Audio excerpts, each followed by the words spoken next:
வணக்கம் நலம் தானா வியூவர்ஸ்.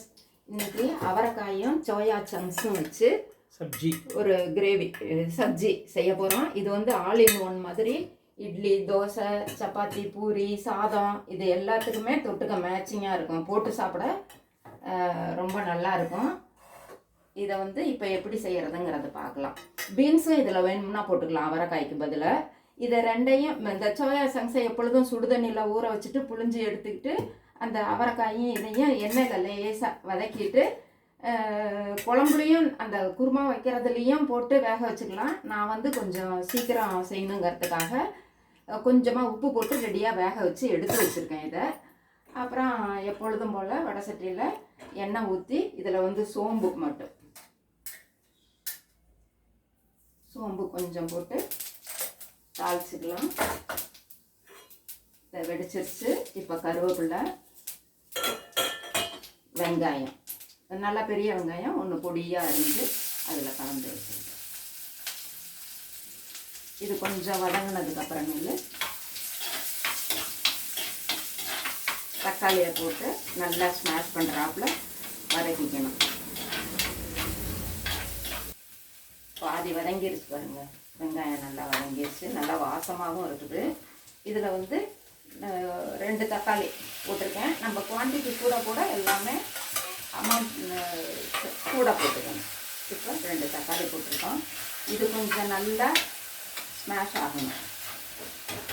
மூடி வச்சு கூட வேக விட்டு எடுத்துக்கலாம். உப்பு போடணும் அவசியம் இல்லை. உப்பா போடணும்.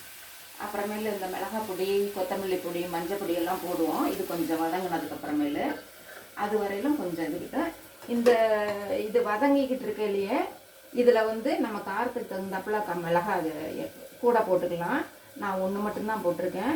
கொஞ்சம் இஞ்சி, சும்மா ஒரு அரை இன்ச்சு இஞ்சி, 2 பல்லு பூண்டு, ஒரு முந்திரி பருப்பு, அதான் அளவுக்கு தகுந்தாப்புல நிறையா போட்டுக்கலாம். நான் 3 மட்டும் போட்டிருக்கேன். தேங்காய் இதெல்லாம் பச்சையாகவே அப்படியே அரைச்சிக்க வேண்டியது.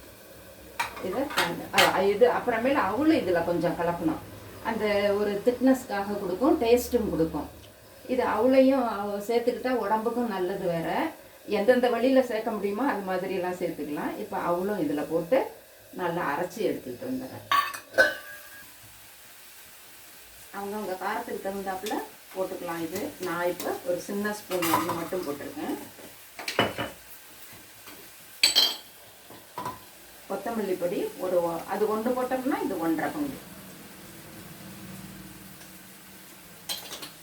கொத்தமல்லி பொடி வந்து 1.5 ஸ்பூன் சின்னதில். மஞ்சத்தூள் ஒரு 1/4 ஸ்பூனு. கரம் மசாலா ஒரு சின்ன ஸ்பூன் 1, இல்லைன்னா பெரிய ஸ்பூனாக இருந்ததுன்னா அவங்க டேஸ்ட்டுக்கு தகுந்தாப்புல இதுவும் கூட போட்டுக்கலாம். இது ஒரு சின்ன ஸ்பூனில் 1/2 ஸ்பூன் போட்டுருக்கேன். அவ்வளோ. உப்பு அந்த காயில் கொஞ்சம் நான் உப்பு போட்டு வேக வச்சுருக்கேன். இந்த மசாலா கூட போட்டு வேக வைக்கணும்னா வேக வச்சுக்கலாம். அதனால் கொஞ்சமாக இது போட்டிருக்கேன். அப்புறம் பார்த்துக்கிட்டு அப்புறம் போட்டுக்கலாம். நல்லா இந்த வாசம், கொத்தமல்லி, மிளகாய் பொடி, மஞ்சள் பொடி, இந்த வாசம்லாம் பச்சை வாசம்லாம் போகிற வரையிலும் கொஞ்சமாக அப்படியே வதங்கிக்கிட்டு இருக்கேன். சிம்மில் வச்சு வதக்குவேன். நான் இதை அரைச்சாச்சுங்களா?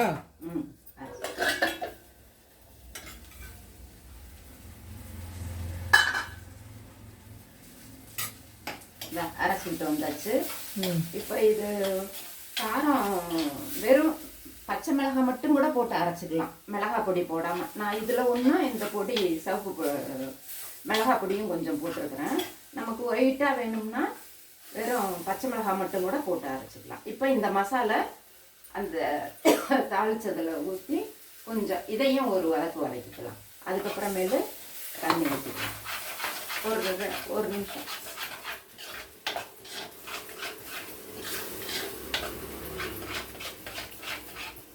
அந்த அவுள் சேர்க்கறது திக்னஸும் கொடுக்கும், உடம்புக்கும் வேறு நல்லது.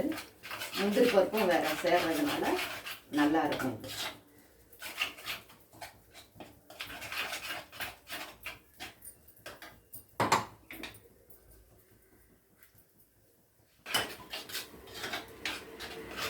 நல்லா கிண்டி விட்டுட்டே இருக்கணும். என்ன முக்கியமாக நான் இஞ்சி பூண்டு மட்டும் வேகணும். அது கொதிக்கிறப்பவே வெந்துடும். இருந்தாலும் அந்த வதக்கிறப்ப செஞ்சுட்டு அதுக்கப்புறம் தண்ணி ஊற்றணும்னா அது ஒரு டேஸ்ட்டாக இருக்கும். முதல்ல தண்ணி ஊற்றுறத விட. இந்த இப்போவும் 2 நிமிஷம் ஆயிடுச்சு இல்லையா? ஆமாம். இனிமேல் இப்போ நீங்கள் ஊற்றிக்கலாம். இப்போ ஊற்றிட்டு ஒரு கொதி வந்தோடனே அந்த காயை இதில் போட்டு கூட இந்த சமயத்தில் வேக வச்சுக்கலாம். அப்போ தான் உள்ளே ஏறும்.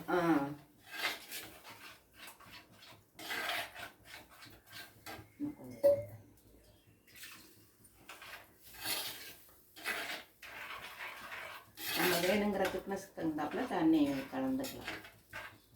ஒரு சிலருக்கு திக்காக பிடிக்கும், ஒரு சிலருக்கு கொஞ்சம் தண்ணி ஆட்டம் வேணும்பாங்க. நல்லா கொதிச்சிருச்சு பாருங்க, நல்லா கொதிச்சிருச்சு. இப்போ நான் வேக வச்சுட்டதுனால இப்போ சீக்கிரமாக எடுத்துருவேன். அப்படி முதல்லயே வேக வைக்காமல் இருந்தோம்னா இதில் போட்டுட்டு காய் வேக வைக்கிற வரையிலும் விட்டுட்டு அப்புறமேலு பொறுமையாக எடுத்துக்கலாம். அப்படி திக்கா தெரியுது. அதுக்கப்புறமும் அந்த அவுளு முந்திரி பருப்பெல்லாம் போட்டதுனால திக்காயிடும். ரொம்ப திக்கா இருக்குதுன்னு நம்ம நினச்சோம்னா கூட கொஞ்சம் தண்ணியை நல்லா கொதிக்க வச்சு கொஞ்சம் மிக்ஸ் பண்ணிக்கலாம். கடைசியில் கொத்தமல்லி தூவி இந்த கஸ்தூரி மேத்தி கொஞ்சம் தூவி இறக்கி சாப்பிட வேண்டியது. நல்லா ஒரு கொதிக்கட்டும். அந்த காய்க்குள்ளே அந்த காரமெல்லாம் அப்சர்வ் பண்ணிக்கணும்.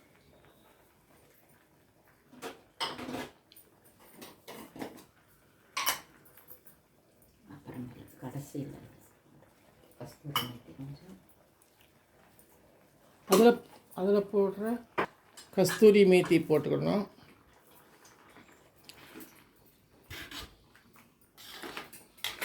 கொஞ்சம் மேலே கொத்தமல்லி தூவிடணும்.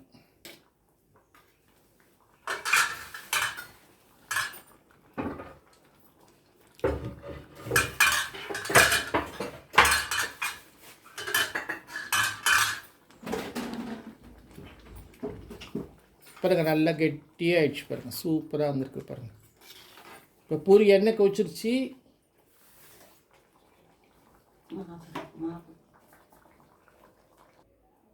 இன்னைக்கு பூரிக்கு நாங்கள் இந்த சப்ஜி செஞ்சுருக்கோம். இது கொஞ்சம் வித்தியாசமான டேஸ்ட்டில் இருக்கும். நீங்களும் செஞ்சு பாருங்கள். எல்லாத்துக்கும் பொருந்தும் இது. அதனால் நினச்ச நேரம் இதை செஞ்சிடலாம். எதில் வேணுமாலும் பீன்ஸும் போட்டுக்கலாம், வேறு காய்ங்க கூட இதுக்கு மேட்ச் ஆகிறாப்புல இருந்ததுன்னா போட்டுக்கலாம். நீங்களும் செஞ்சு பாருங்கள். சப்ஸ்கிரைப் பண்ணுங்கள், பெல் பட்டனை ப்ரெஸ் பண்ணுங்கள். வேறு ஒரு வீடியோவில் பார்க்கலாம். தேங்க்யூ.